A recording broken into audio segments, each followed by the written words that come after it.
everybody, and welcome to Spiritual Successor, a comedy video game design podcast where we take your lovely video game submissions and turn them into the next AAA video game titles that make loads of money.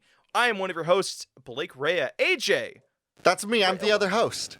How you doing? I know you just did a whole bunch of moving in your room recently. Like, how's your recording setup going these days? My recording space is good. I kind of rearranged a little bit of my room, did a little bit of... Really what that means is I dug through all of my stuff that has been packed up since I moved here, and I just took my magic cards out.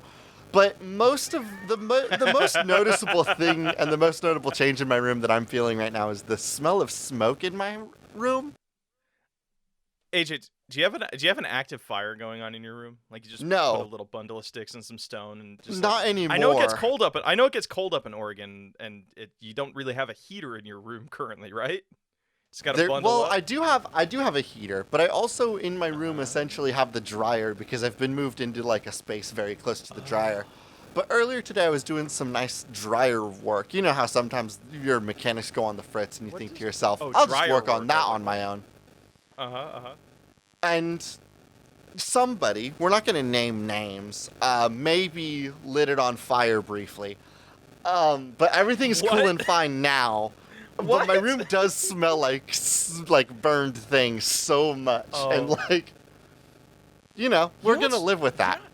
You know what's weird? And this is going to sound really weird. I like this sound. I like the concept of a room that smells smoky because it reminds me of candles. Like unscented candles. You're just like smelling. Why do you know? Wait, yeah, but who the fuck do you know that would like have unscented candles in their room? Like,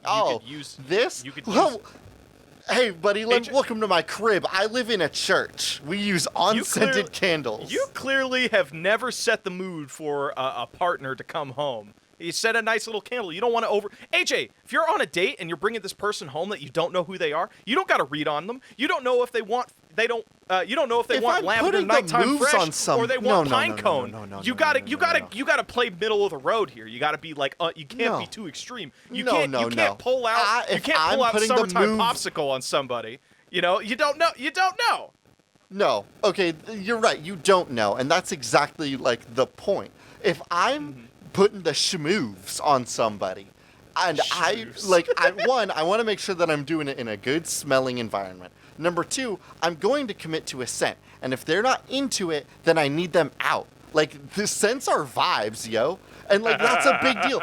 And it's a two-way street, right? If I go into somebody's house and this is going to play into my personal hatreds. When I go to somebody's house and it smells like, what's that? A strawberry cheesecake freshly made?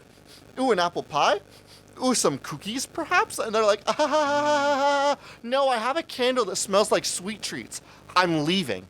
Like, why would somebody do that to themselves? You felt you got lied to in the most real way possible. Yes! It's the most infuriating thing ever. I don't understand why people would want to make their house smell like things they don't get to eat. That's so fucked up. Just say you're a masochist. Say you want to feel pain and go about your life like a normal human being. You don't have to, do, this crazy gaslighting maneuver to be like, one day I might be able to get an apple pie. Go to the fucking Safeway and buy one. Nah, dude.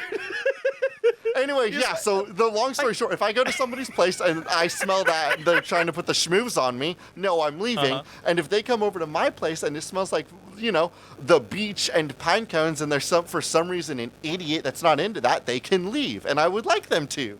See, you know what's really weird? So I have this one candle, and I shit you not, I'm actually saving it for a special occasion. It's a special occasion candle. It's a special occasion candle. Ooh, this one's a good one. Let me bust out the fine china. Ooh, baby. It is the fine china of candles, because you know what is fucking scented? What? It's flannel scented. It's just a candle that says flannel on it, like flannel scent from Bed Bath & Body Works, and I'm like, oh man, I can't wait to crack that open. Sometimes I cheat a little bit, and I open the canister and get a little whiff of that wax, and I'm like, ooh man, I can't wait to use this. In reality, I was gifted that candle And upon bringing it home to my father, he's like, "We don't allow open candles in this house." So it's just sat in my drawer until I have my own place. And I'm like, "Bam!" What I love about the concept of the flannel scented candle is that like it's very flannel scented vague. calendar is pretty good too. Flannel scented candle can really mean one of two things, right? Like on one end, it's like lumberjacky, right? Like, ooh, what's this? Little construction work, a little bit of pine, a little bit of wood, a little bit of boy little sweat. Of cedar. Yeah.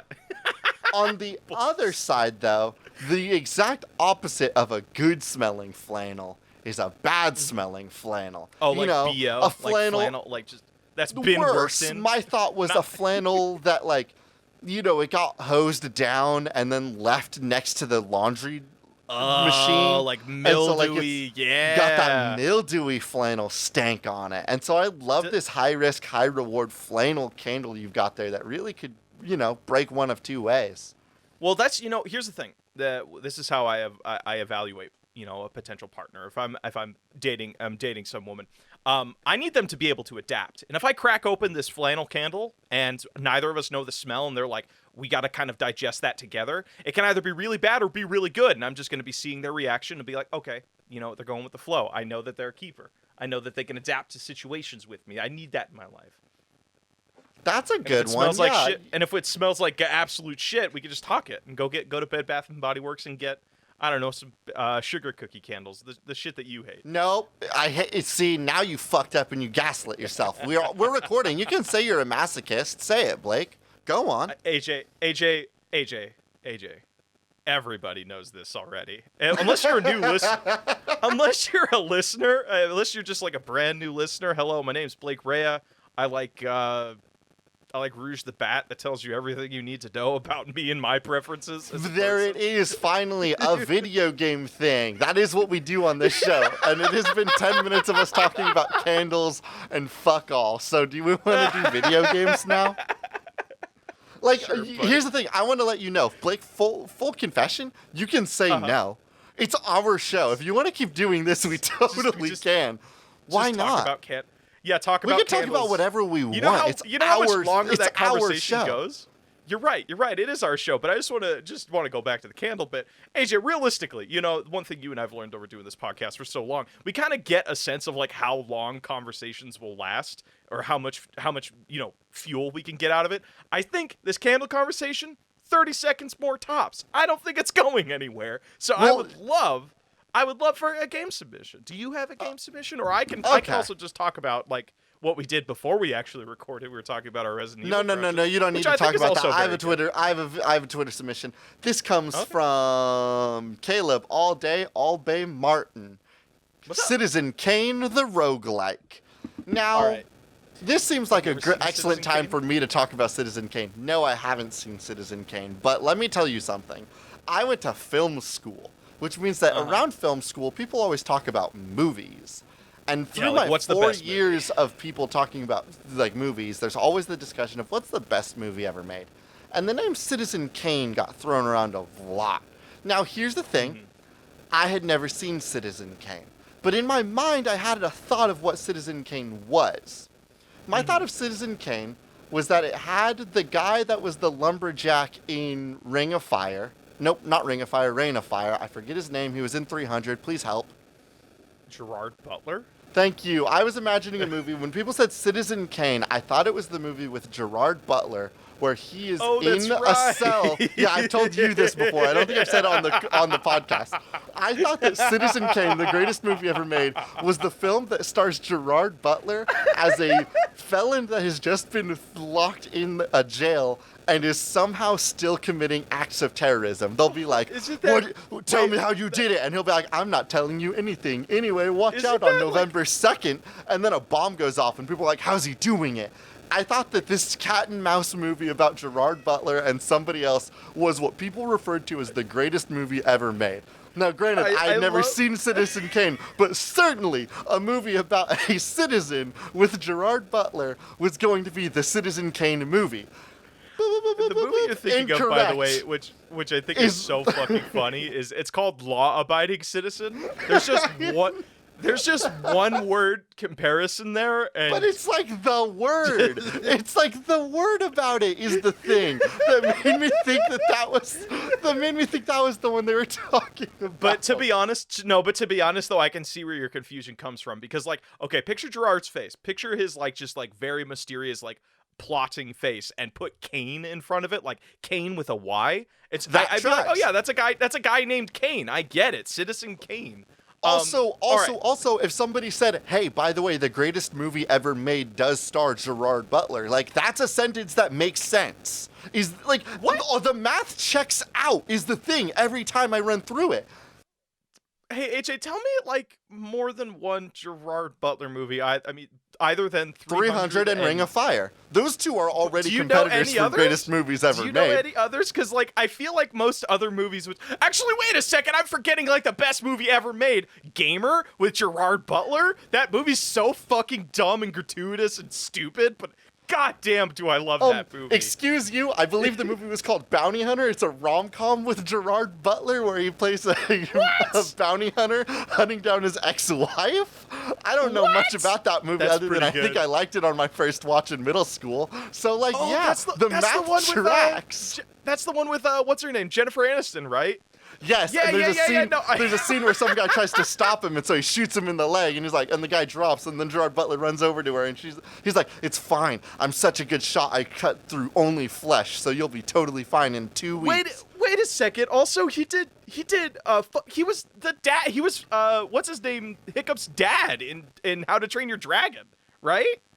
He was also that guy. And also, there's another movie. Is Gerard Way Stoic the Vast?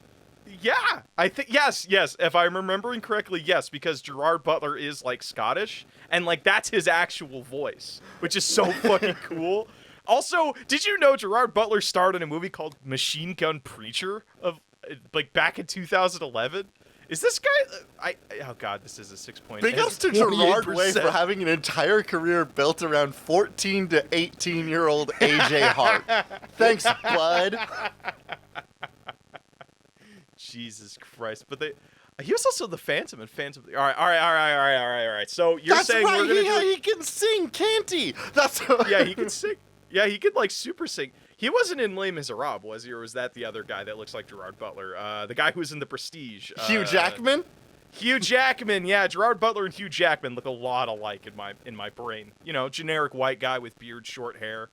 No. Well, what it is it's generic. It's generic, not American white guy. It's, you know what I mean? Like, yeah, that's like, true. it's different. That's true. It's simply a different white, right? It's like the same white that, like, the guy that, like, Butcher from The Boys is. Like, it's like an Australian. It's Australian. Like New Zealandy white. Yeah, I get you. I get you.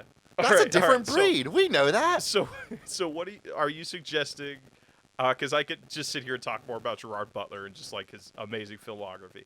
Are you suggesting me? Can we do a roguelike where you play as Gerard Butler and you have to do, like, the runs are different elements of different movies? Because something that I'm noticing in all of the Gerard Butler movies we've listed, all of them are so buck wild different.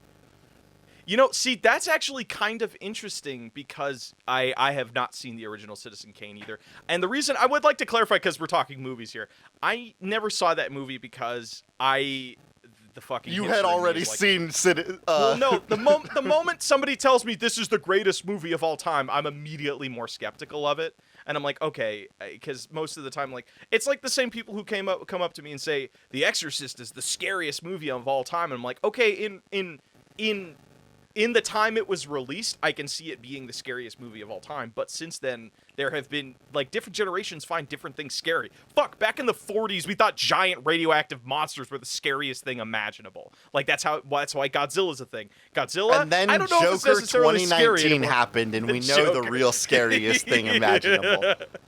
Could we do Citizen Kane as a roguelike is really just law-abiding citizen, the roguelike? I have the concept here. I think I think I got Citizen Kane through osmosis. If I remember correctly, it's a dude looking back at all of the key moments in his life as he's on his deathbed. So we can take that format and it's Gerard Butler looking at all of his previous movies, and each run is a different memory of his, and it's a memory during that movie. So that way, that gives us the excuse of be like, hey, in one episode he's in Gamer and he's going up against the guy who played the evil guy in Dexter, well, the good evil guy in Dexter. That guy was in that fucking movie. That guy rocks, actually. Gerard Butler's in Dexter? No. You know the guy who plays Dexter in the TV series? Yes. He's the main villain in Gamer.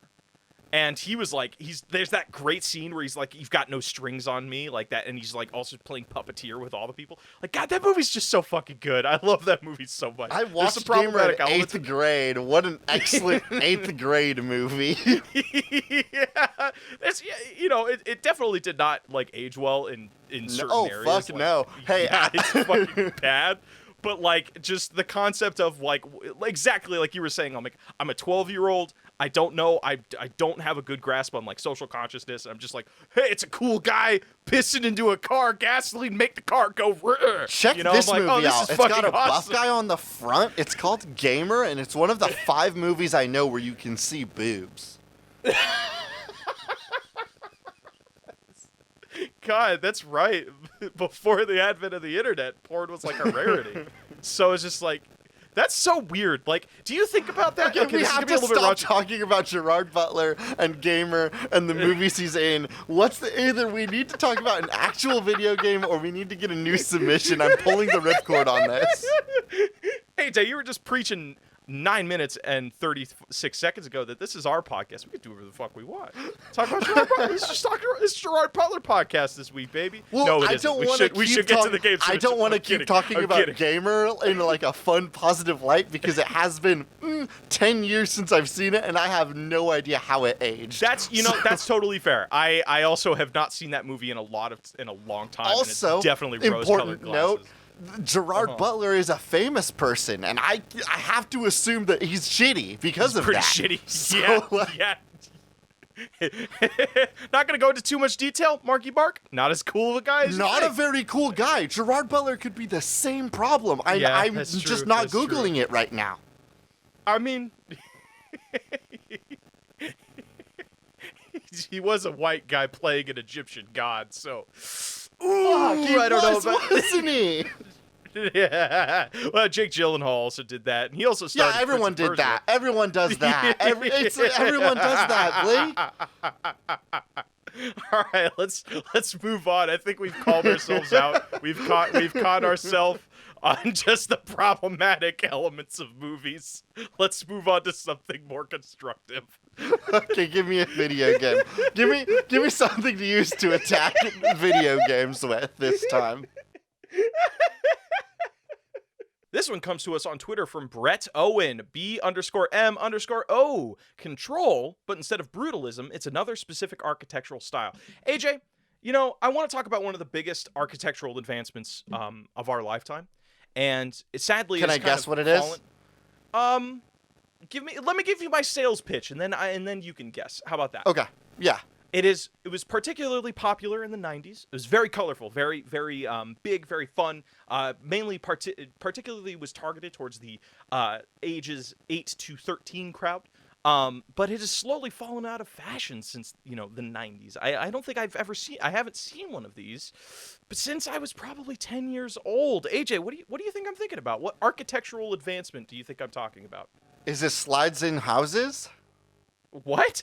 I don't know if slides in houses have ever been popular. Actually, that feels like rich person 1960s sort of vibe of like when Caillou had a slide in his house. Zaboomafoo had a slide in his house. The Big Blue Bear in the Big Blue House had a slide in his house. Barney had a slide in his house. But that's not like Everybody actual we knew architecture. in You're the talking 90s about a had lemur. Slides in their houses.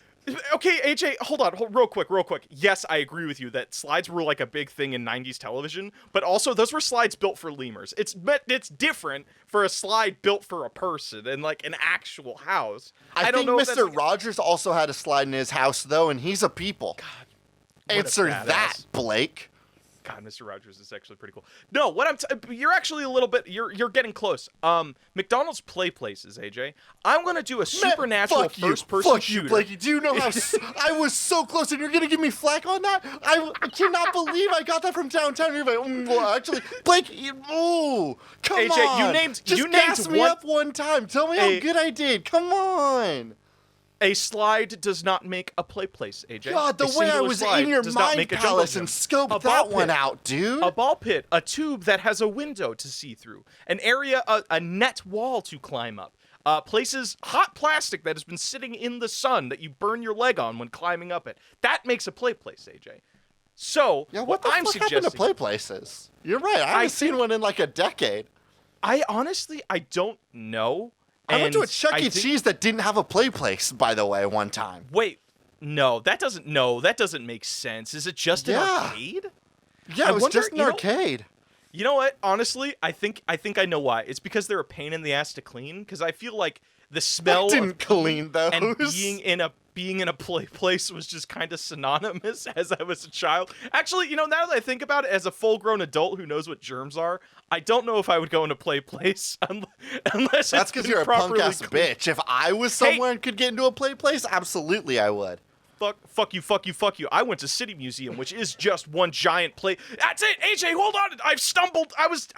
Upon calling you out for things, I stumbled into our game. This takes place in the City Museum. I've talked about it a bunch on the show, but I'll keep talking about it. It's a giant 10-story boot factory that got converted into one giant jungle gym where there's like just rusted rebar, tetanus city. Is just, and they have like planes hanging in like suspended above the building that you can climb to, and there's like a giant slide, and in the center of the building there's this bar that actually like serves really amazing drinks.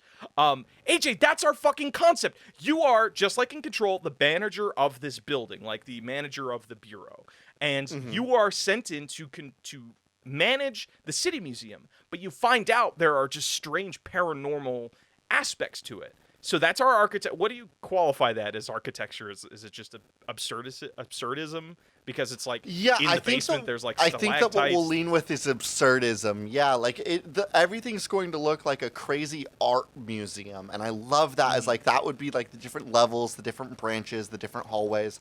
What I also want to play with is, I know Control was really boring to look at some of the time because as the aforementioned brutalism. What? Because of the aforementioned brutalism, right? Like, there's only like, you look down a hallway, and if it's all white, like, I know some people, they really get going for that. I'm like, oh, cool. A bleached hospital. Woo. Just get an architectural boner is what you're suggesting. It's like, but oh, like, man, yeah, if I'm looking down a hallway and I see like the whole thing does a loop-de-loop, I'm like, oh, hell yeah. And it's multicolored? Fuck yeah. So, I want this place to look like a fun house. See, and I love the idea that we could also play with some impossible geometry. That'd be fun. Yeah, non-Euclidean space where it's like a small, like Willy Wonka's chocolate factory, where it's like really small door that leads to a giant warehouse sort of. Yeah, this game can look like the final act of the Labyrinth. Oh, interesting. Okay. So, at least in some branches. No, I think that's great. Just to give us a little bit more fuel, let me describe some of the areas of the City Museum. You have the Courtyard, which is basically one giant connection, like bunch of rebar that has been welded together, where it's like they form tubes, like in Jungle Gym play places. And between these tubes are suspended vehicles. So you have like a giant bus, you have multiple like little biplanes that are hanging there that you can actually climb in the tubes, go to those planes and go into and climb. On top of the building is a giant Ferris wheel, a giant slide, and another bar. But inside, it's where it gets weird. There is like each floor is actually very, very different. The basement is a stalactite cave system that's lit by like neon and party color lighting. And then the second floor is actually like a jungle, whereas like all the trees are made of metal and you can like climb up them and climb from like floor to floor, like you're going through holes in the floor. But as you get towards the top, it gets really weird. It's like it's like the floor loses resolution. Everything breaks down into basic shapes.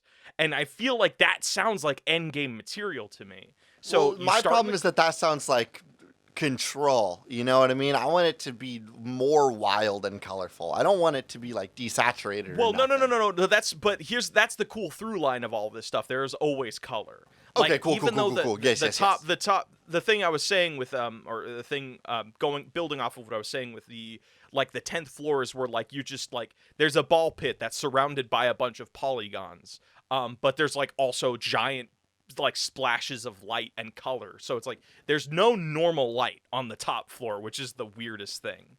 And then hell, even the bar is just a giant pinball, like a pinball arcade. So there's like lights coming off of the machines. It's insanely colorful. It's I think the antithesis of like the more fluorescent, cold, sterile brutalism of Control. So our premise is like we have our main character who's like the manager or the what would be more interesting? Is this the manager or is this somebody walking into this city museum after hours? And it just becomes something they have to like survive the night. That's like the story. I mean, if it's Control, we can do both, right? Like, isn't that the premise of Control? Is that lady walks in and then within 5 minutes she's given like the manager keys or something like that? I believe that's how it is. Yes. So then we'll just do And both. It's some like newbie that just showed up and got given the keys to be the new manager. My question is whether or not we want to keep the control system of having a gun that transforms and telekinesis abilities, or if we want to jump to a different superpower for our main character. I want to jump to a different superpower. You know what I want to jump to? All of the people who work there have fanny packs. So, and building off of what you were saying, where this is kind of like wild and space doesn't make sense, it's a fanny pack that is basically a utility belt. So, like, you can it's a bag of holding, basically. So, like, every time you walk into a new area, you find out like there's a new layer to your fanny pack, and you unlock new items that you can pull out of it. So, Okay, here's what I'll give you. Okay. Yes, on the time space fanny pack, you can just simply place things in there and they're like kept safe. What I want to give you now is the tools and like the puzzling mechanics of Legend of Zelda Breath of the Wild, like all the crazy physics tools that you have in there. Oh, how you can like spawn pillars and like You can spawn freeze the pillars, water you kind can of stuff. freeze Yeah, yeah. things and then jump on top of it before beating the absolute hell out of it and make it soar through the air. But all of those things have a resource gauge. Like there will be a health bar on it so you can run out. Essentially turning this game into a physics puzzler where you constantly have to go out and gather up the items so that you can do the physics puzzles. Interesting. And do certain floors have exclusive resources? So you're like, hey, I need to go to the stalactite level because that's the only place that has like magnesium or aluminum or lead or whatever. Or you got to go to the tree level because that's the only place where you get specific berries that explode on impact or just throwing out ideas there. So is this kind of like Castlevania then, where you have to go back through certain areas and farm? Not the first one. It's definitely the second one, which a lot of people didn't like how they did it, of how you have to go back and farm What I shit. love about Castlevania 2 is, if I remember correctly, Castlevania 2 was the game that had the secret where you had to do a secret wall squat corner thing to unlock the second half of the game, where you went into the reflection of the castle and you just got the second half of a video game. Oh, that's kind of cool, but also like, man, that does sound kind of lazy, doesn't it? Yeah, old video games were wild. You had to go through like the whole game so that somebody could give you the hint to go stand in a corner for like a minute and a half. Right, that's right. Oh my god. And they also had like the Dark Souls system before it was Dark Souls of like collecting hearts or souls that you would use as currency for upgrades. And so you would constantly be going back through old levels. So, and here's the thing that we can do, but this is how we do it differently. You are going back to different areas, but every time you come back to it, the layout of it is completely different. So it'll be like, hey, you go into the tree level for the first time, you find out, you map it out, it's built this specific way. You know there's going to be the entrance door and the exit door, and maybe there's a merchant or some sort of like spawn shit. Those things will always be there, but they're not going to be in the same place every single time. Ooh, and I the like layout of that. the level is not going to be the same every time. So you're constantly it's constantly a game of discovery in a world that is weird and bizarre and changing. And of course, like as you go through the game, things break down, and like the facade of this weird building just becomes more and more bizarre. Like rebarb just starts growing out of walls like hands and roots. Yeah, and it's just eventually really it looks fucking like the crazy. Joker's like fever dream. The Joker's fever dream. Where it's just big circle, like big spirals and candy and all this other crazy shit. Interesting. Yeah. So, I'm gonna put a this pin like, in this actually. Yeah, I do feel something about this City Museum style game. All right, you got another game for me? Yeah, and if you're prepared for a nug, I'll go ahead and hit you with it. Hit me with a nug. I'm always ready for a nug. This comes from Ryan Vafazita. Bonding, a hardcore survival roguelike about a dad trying to get his children to think he's a rad dude. Blake, Okay. So, okay, this screams Here's- camping, right? this does scream camping. You're right on that. But what I want to lean into a little bit more is the idea of, being a dad, something that you and I am sure are both very accustomed to. And just like we know so many lessons about being a father because we both listen to Dungeons and Daddies, the D&D podcast. Yeah. I also have 3 dads, so I know I don't know what it's like to parent, but I have been parented, most definitely. Let me go ahead and give you the core of my nugget that I want to add to this game. Okay. I want it to be a co-op RPG where one person gets to decide the action, traits, and skills of the other player. Blake, imagine you and I are playing an action RPG together. You are the daddy, I am the son. You, every time I level up, ka-ting, I've killed a goblin and leveled up, and I say, all right, now I get a new action point. And I go into my menu to look at my action points, and it's like, do double hits, become a tank, or get sneak points. And I'm like, shit, I can't choose where this point goes. And then I look up at my dad, you, and you say, well, son, I want you to be a tank for me. And you choose. You've decided that I'm a tank now. I wonder if you could I want to play. Okay. I want to create an entire RPG where only one person gets to make the calls for the other player, because I think it would be very funny.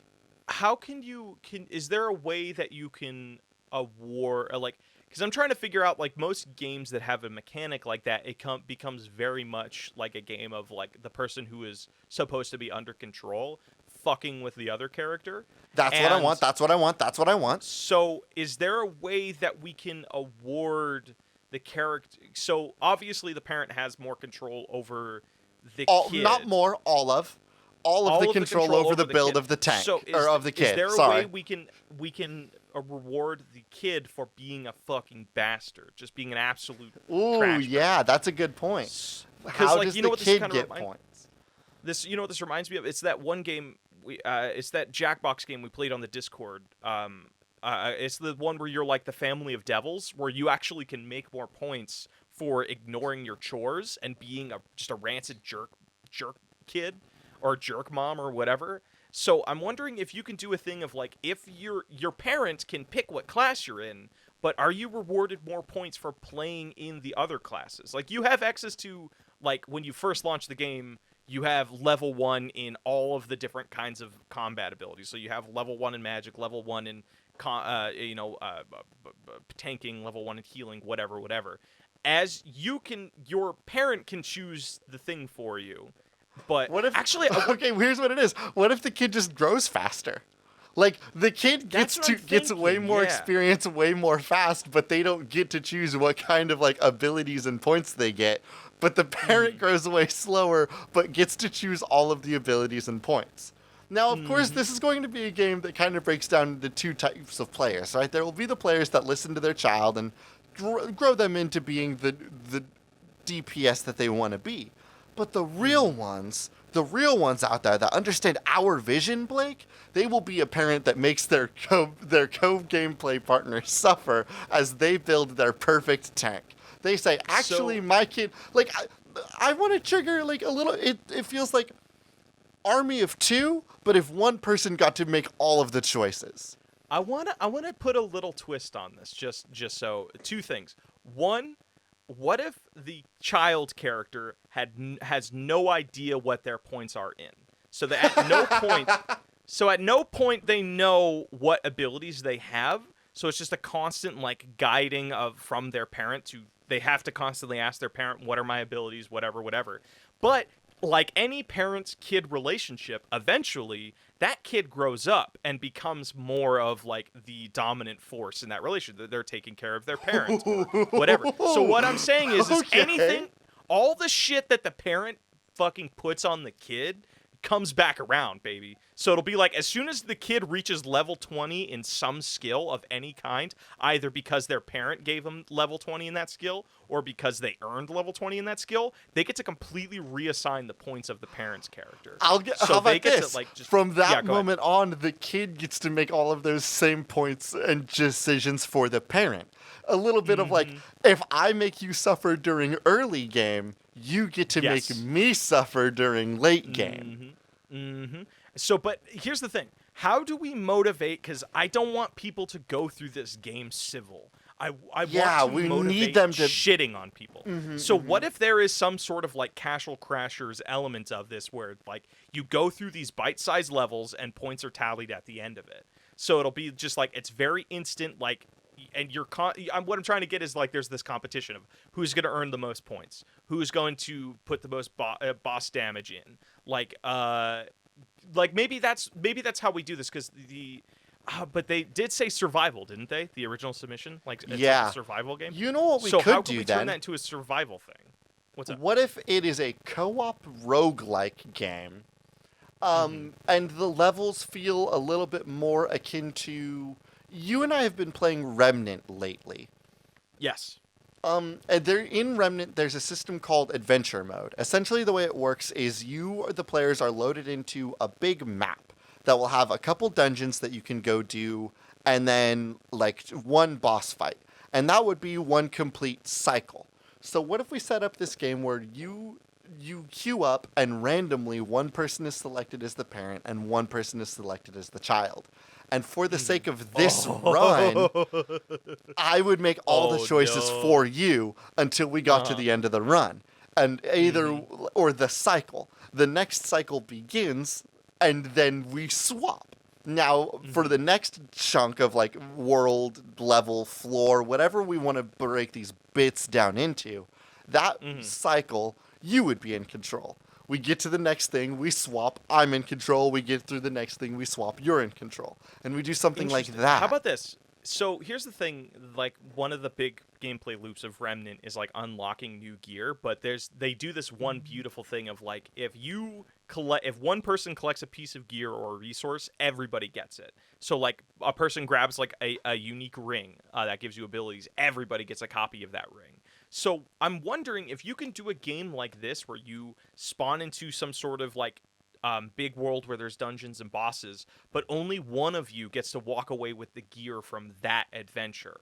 So then if that motivates, like, because you can take your gear with you on multiple adventures. So I'm trying to figure out if there's a way where you can try and like, okay, you guys have to work together to beat these bosses in these dungeons, but only one of you is going to walk away with any like materials and resources from this quest because there's not enough to go around. There's just simply not enough. There's not enough. So like, hey, there's this ring that you guys are competing with that this boss gives you. It's all comes down to like, you know, how do you do that when one player is just vastly more in control of the other one? As we mentioned, the child grows faster. So when we get to bosses, the parent will have naturally, even if the child isn't in a build that the player knows very well, the child does have bigger numbers by the time we get to that 1v1. And I think that would level out that handicap a little bit. Wait, hold on a second. You just gave me a huge idea. Are you saying that the parent and kid have to 1v1 fight at the end of every like adventure? Yes, like you proposed Castle Crashers, so that's where my brain went. Yeah. So we go through. We load into a cycle. Maybe floors is the right way to think about it. Perhaps cycles. I still haven't decided yet.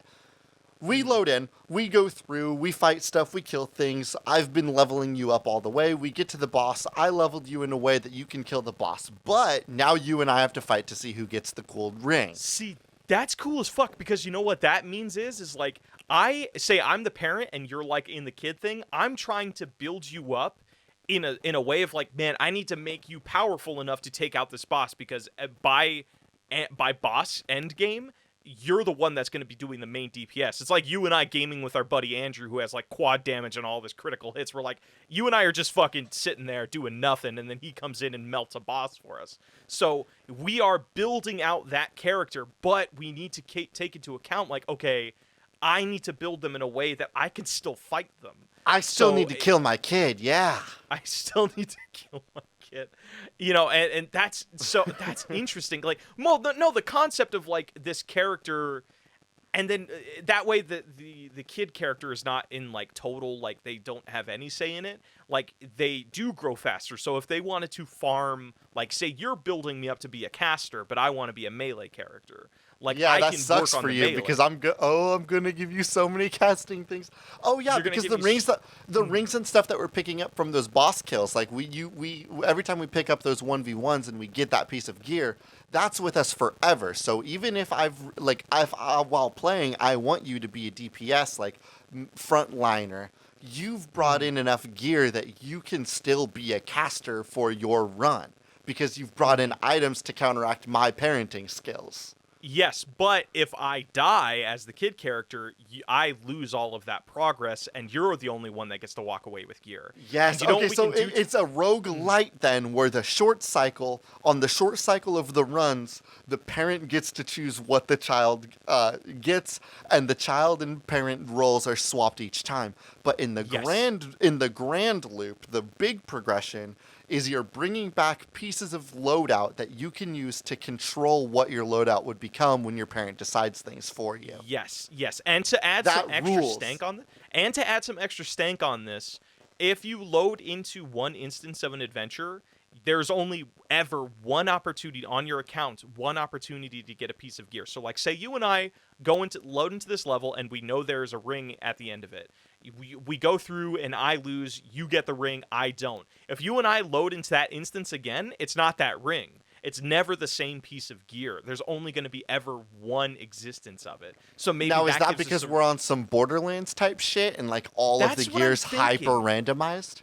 Yes, that way it's like each run feels super unique, and that way you can never like losing out on a piece of gear feels impactful. It's not like, it's because what I want to avoid is like, okay, you and I are playing this game together.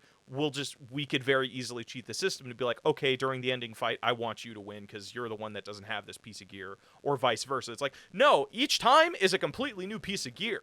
Each time is a completely random rolled gun or axe or ring. And that way it's like, okay, no, I want this random rolled thing. And you know what, to add some extra spice to it? Actually, no. You don't know what the stats of the final item are going to be. You mentioned the idea of people playing it together that know each other, and I'm just now realizing that might spit in the eye of our entire game design. Luckily, Blake, I have a solution. Well, if our entire game design... online? You're 2 steps ahead of me. Yes. Random pairing online. I want to do some journey type shit because, as we all know, you can't choose your family. That's right. I would have much less arguments with Facebook people if I could choose my family. Just unfriend them, AJ. It's a beautiful little button that they built right into the interface. You got a racist uncle. You got a racist uncle who's still flying Confederate flags. Don't talk to them. The problem is that much like this video game, sometimes my family's quicker than me, and they've already deleted me on Facebook. Hey, less work for you, bro. That's how I view that as a win-win. Somebody's gonna do it. If it's not you, all right, cool. You don't need to waste the 2 clicks. Get it? That's nice, man. This co-op game of you being able to you are randomly generated a partner every time you load into the game. You have to queue up, and it's like, oh, there's 4 players in queue. Oh, we matched you one. Go on this run.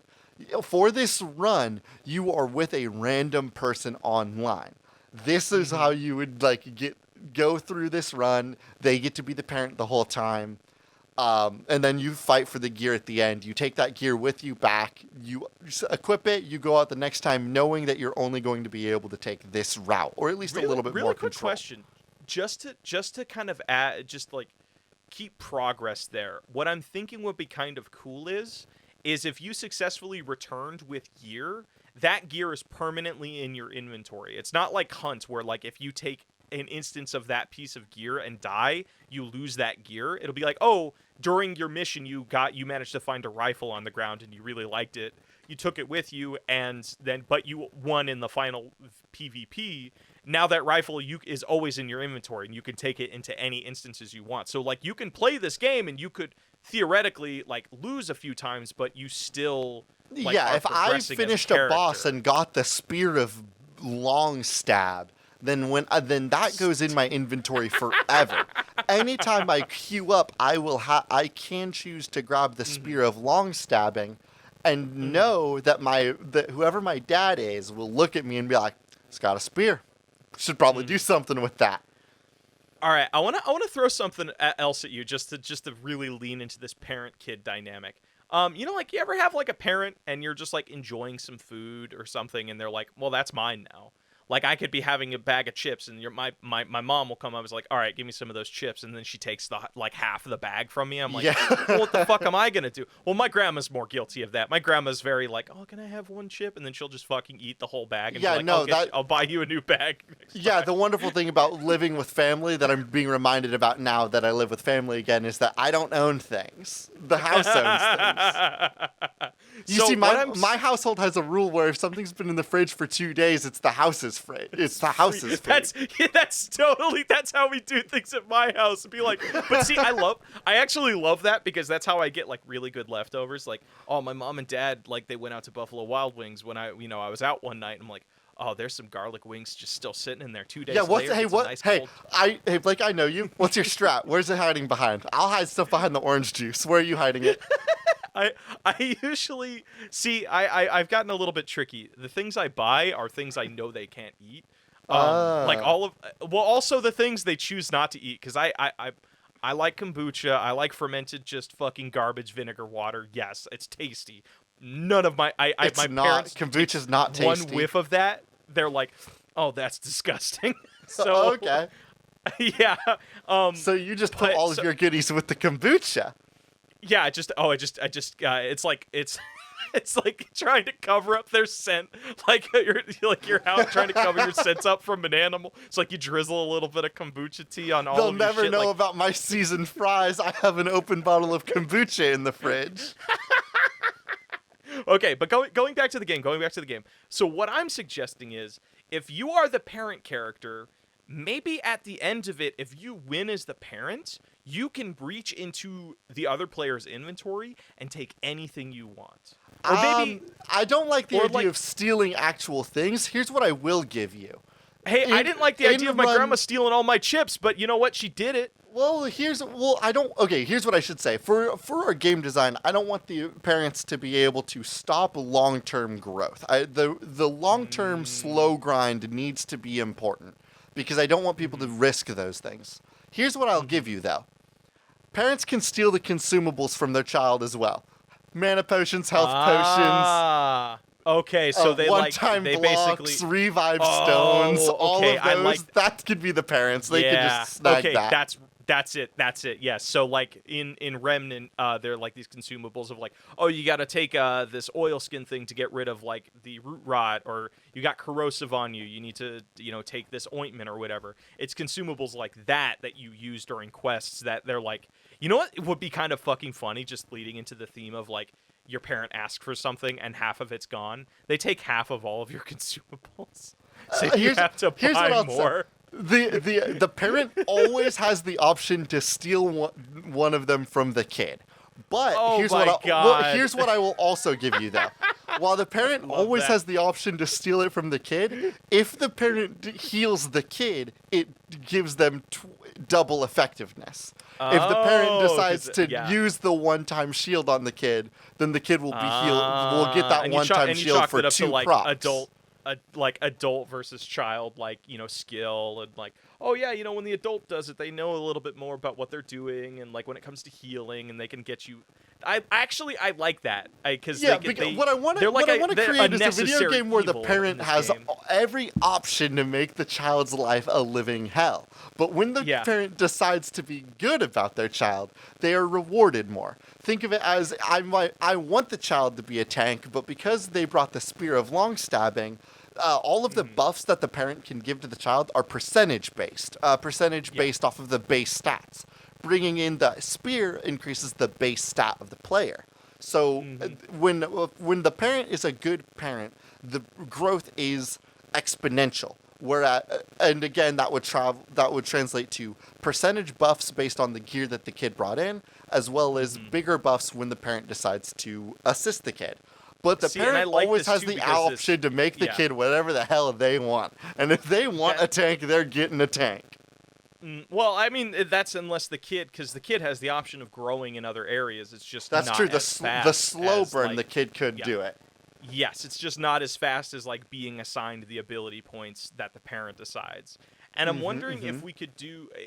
I like that concept because I love the idea of a parent role having to balance being like, I want to make this kid strong, but not strong enough to kill me. Like, that's just so that leaves so much room for just being fucking wacky. Like, every run being like, okay, am I gonna have like a parent who's a fucking dick, or am I gonna have a parent who's like gonna just toy with me a little bit, but also make sure I'm big and strong, you know? And I'm wondering if you could actually, AJ, this is how we make it the playing field a little bit more level.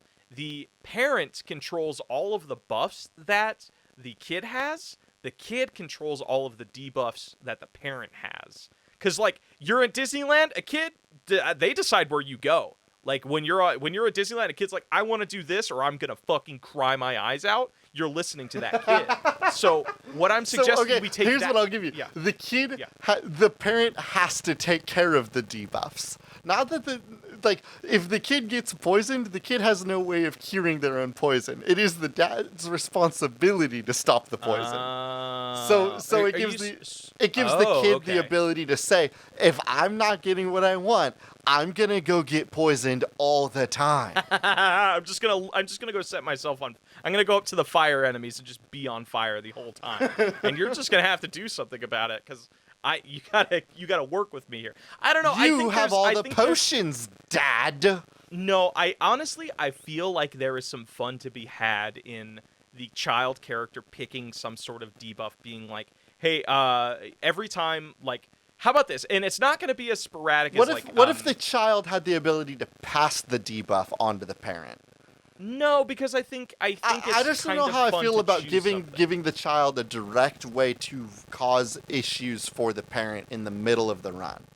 Because that's what the final run 1v1 is used for. Okay. Actually, how about this? Is there a way that we can do this system of you are the parent, your ultimate responsibility is to make your kid big and strong, but you don't want them to be too big and strong because they'll kill you at the end of and then they'll get the cool ring. If your kid dies before the final boss fight and before your thing, you take maybe there's some sort of serious effect to you as a player.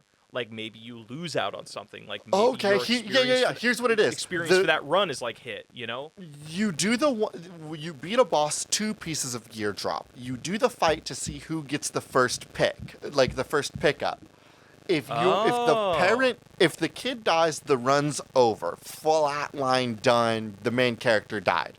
If the parent dies, the kid can still run through and try to finish the run. Mm-hmm. Again, it just means that the kid would get 1 piece of gear, and they would get to choose. No, I don't want to do any of this. Like, there's 2 pieces. There's gear to go around. That that to me is like makes the game a lot less stressful. Okay. Yeah, I think it's like, no, there's only one. There's only enough for one, and you're gonna have to fight for it. But what I'm suggesting is if your kid dies before the boss fight, or you could still do the run.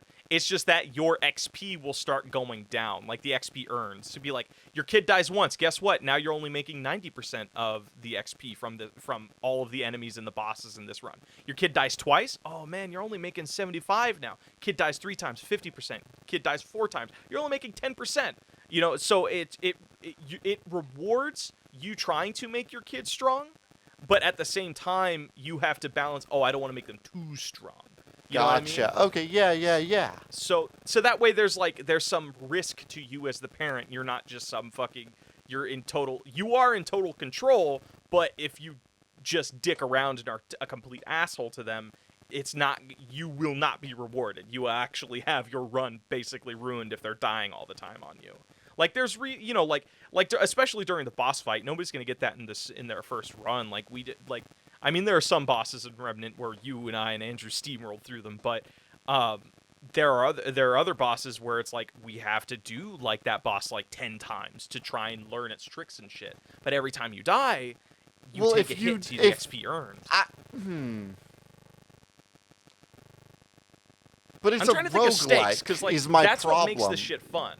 Okay. Yeah, but it's a roguelike. Like if you die if the kid dies 4 times, like you're just gonna lose the run and have to reset. So you're saying no death at all. So it'll be like I'm saying that if the kid dies, it's a flat run dead. Run's gone. Okay. If the dad dies, the kid can try to go finish the boss and take you to the next floor. Mm-hmm. Interesting. And does their dad once you get to the next floor, the parent would respawn. Yes. Oh, interesting. Oh, and that's not even something I thought about. Like, you're thinking of this as like a floor system. I thought this is like you just do one run and then like you disconnect with that person forever. I think I want to do the runs, the floors and runs. That way, the parent role can swap floor to floor to floor. And that way, when you're stuck with somebody, you can at least see how long you two are stuck together before you're forced to do another, like a different partner on your next run. Yeah, I'm interested to see how long you can suffer through this game with a random stranger. I like this too because like what this tells me is like your character at the beginning of every run starts at like level 0, both the father and the kid, or the parent and the kid, but the thing that you take with you between rounds is just different gear. So your starting gear is the thing that changes between runs. But you are still only have access to like level 1 powers at the beginning of any run. Correct, Mundo. And that's why all of those upgrades are percentage based, because the gear that you bring in, I'm starting the game. The first time you ever fire up, you're starting with stats of like 1, 1, 1, 1, 1. But because of the slow burn progression, you could start the game with a weapon damage that's like 95, and then 5% of 95 will just make you grow bigger, stronger, faster. Okay. I actually really like this concept. Okay. So I think we need to do 2 things. We need to come up with a name, and we should take some of like, what are some of our bosses going to be? I want to do boss fights. Let's do boss fights first before we pick a name. Okay, so there's one boss fight from Turtle Lover 2244 where it's just an image of a brick wall with legs. And I love the concept of that because I don't know if you saw the trailer for Death's Door. It's where you're the little raven that has a sword, and it's like this really cute, like, just fucking top-down beat-em-up game. It looks a lot like Hades.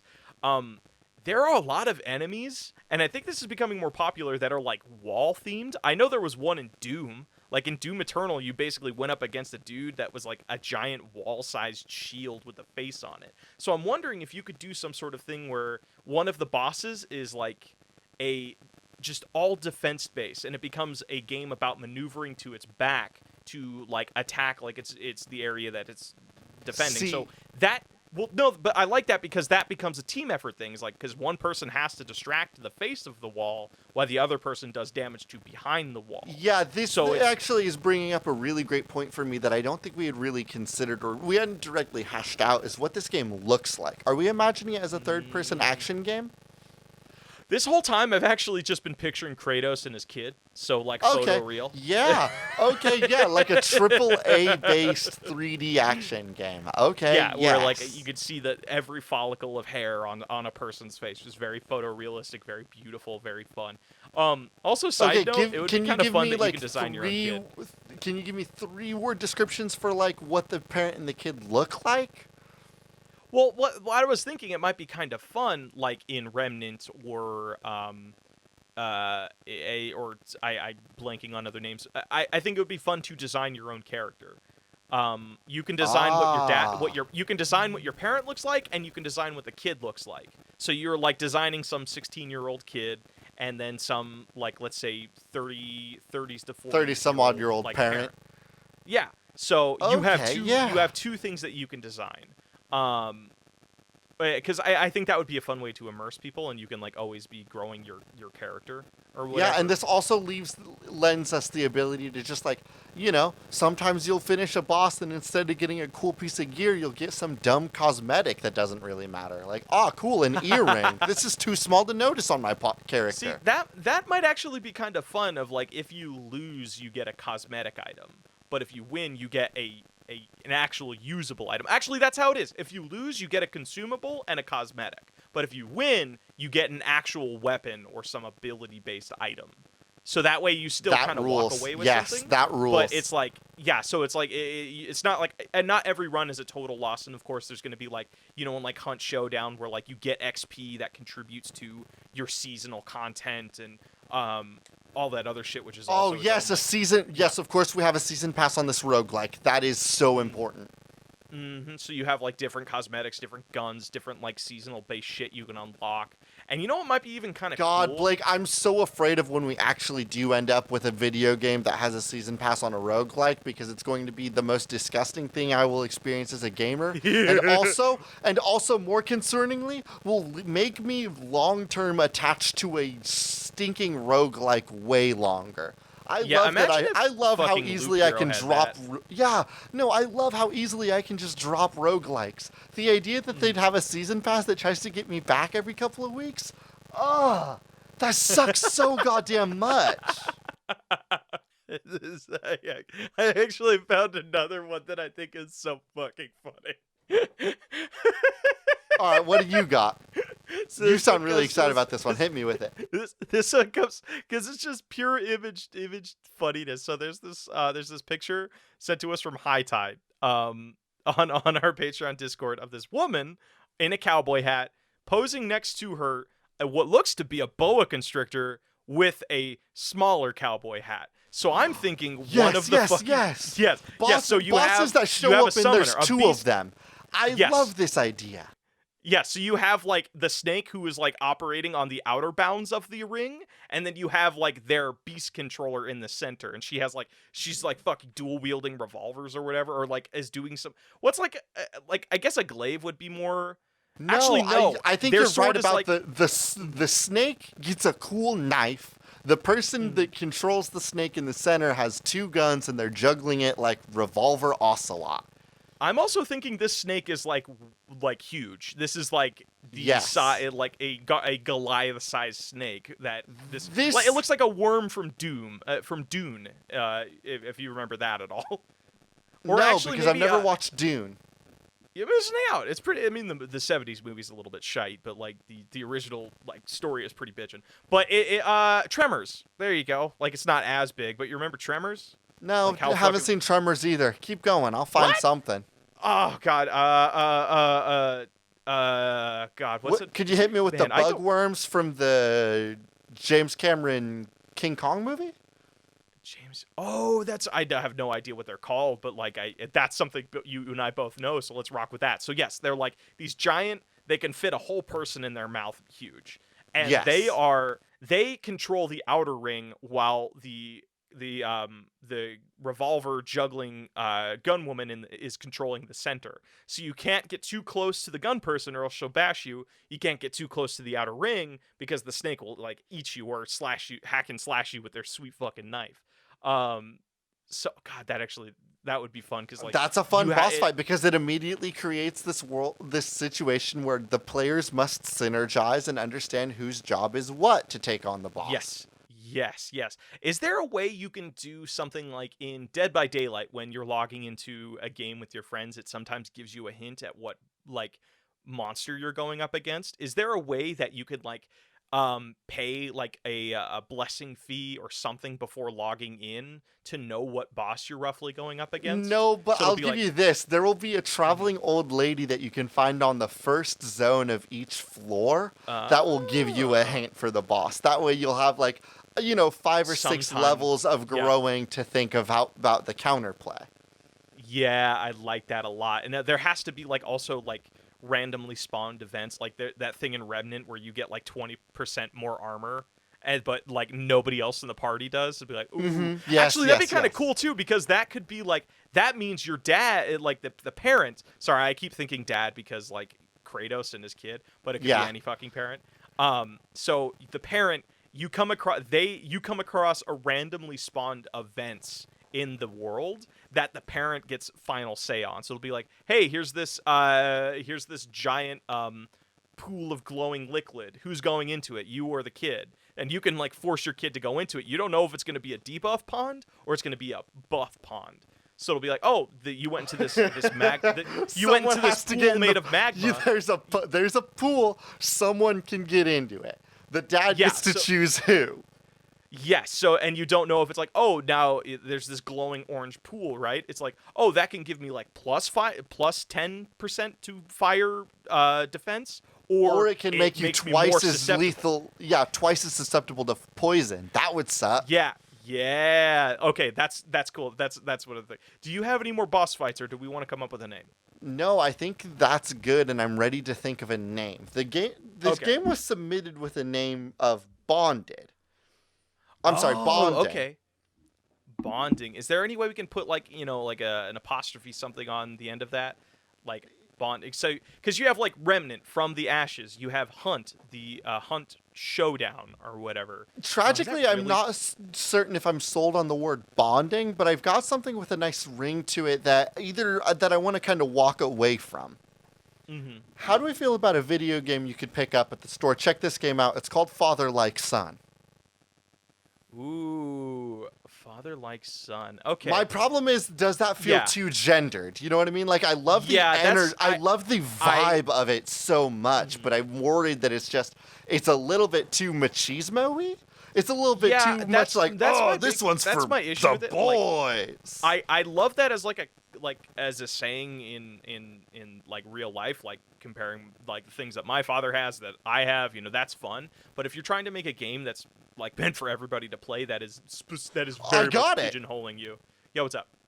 Family traits. Family traits. Oh, that's really good actually. That's really good actually, because then that opens the door of like if you does the parent get any ability buffs, and if they do, does the kid Yeah, get the some kid sort of has like a- distilled down version of it? So be I like, don't hey, think as that the kid gets. Oh, that might be an item that you could unlock eventually. Something that like, oh, for every buff that the parent gets, you get 5% of it or something like that. But I Yeah, think you that get, like- the core system is yeah. that like the parent will always choose the skills for the kid. But they are both leveling up. It is also just that the kid grows faster than the parent, but the parent starts with better I like numbers. the concept. It just because I'm really sold on like just to lean into the title that you created of family traits. Be like you are 50% of whatever your parent is. Any trait that your parent gets in game, you get 50% of that thing. So it'll be like your parent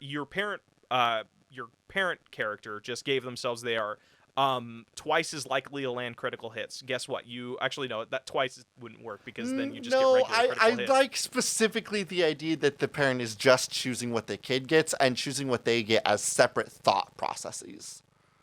Yeah. Well, I'm trying to figure Yeah. out because like, well, here's No, the thing. it's though, just is, called like, family traits because it's about a family and one of them gets to choose all the traits of the other until the next round, and then they flop. Okay. Okay, so family traits. Is there something we want to add on to that, or is it just family traits? No, I get it. You're just not worried if it's got enough oomph to it, right? Like, that's not going to fly off the shelves, so to speak. Yeah, well, I like family traits. I just think it could use something, you know what I mean? It could be a little sexier. I don't include sexy and family traits in the same sentence, please. All right. And thank you. Don't say it reluctantly like, all right.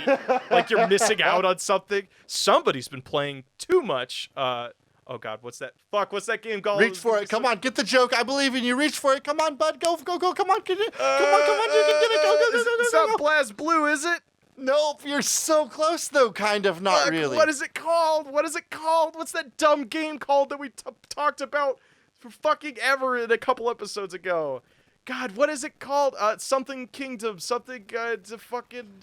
Anyway, think about a different video game name for our goddamn video game. Don't leave me hanging like this. Tell we were me talking what about game Fire Emblem Fates last time. All right, through the magic of editing, somebody's been fuck playing you. too much Fire.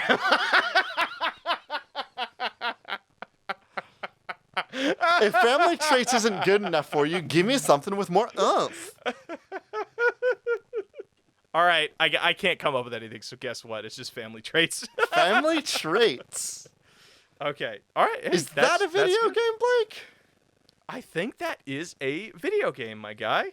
You ready for patch notes? Yeah, let's go to patch notes. Hello, everybody, and welcome to Patch Notes. This week, Blake and I got something cool to plug for y'all that you can actually see fresh and brand spanking new as soon as this Friday.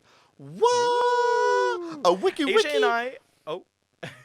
AJ and I have been working on a bunch of new content for our YouTube channel, and we just launched. We launched it a little while ago. We're doing 2 Let's Play series right now, both centered around parenting. Kind of funnily enough, we're playing Dead Rising 2, where we're 2 dads trying to get our daughter the best medicine zombie killing money can buy, and trying to save the world in the process and clear our names. Well, and we're not getting too big for our britches. We're trying to save fantasy Las Vegas. All right, it's not the whole world. I mean, hey, when we're talking about our daughter, that is our whole world, AJ. That's a good point. I would thank you to remember that, our sweet, adorable daughter who plays Japanese imports of Mega Man. And then we're also the other video game that we're playing is It Takes Two, also a video game where we're having to do better for our daughter. It's a co-op mandatory game where we play as 2 people that are very close to a divorce as they work out their extramarital problems in all sorts of fun little platforming adventures. And if you want to check out either of those, check us out on Spiritual Successor Podcast on YouTube.com. So the channel's been kind of growing over the past couple months, and we're excited to be putting more content on there. Got a couple things in the works there that may or may not see over the course of this month. And we hope to see you there, and we hope you have some fun. We do like hour-long episodes once a week. So if you like hanging out with us for an hour on the podcast, you might like hanging out with us for an hour on a Let's Play. And if you don't, beans. Tell us to fuck off. That's don't what the do dislike that. button's for. You know what? You can just leave it alone. The dislike come button's check out our there, content, but don't offer any constructive criticism. We don't want any.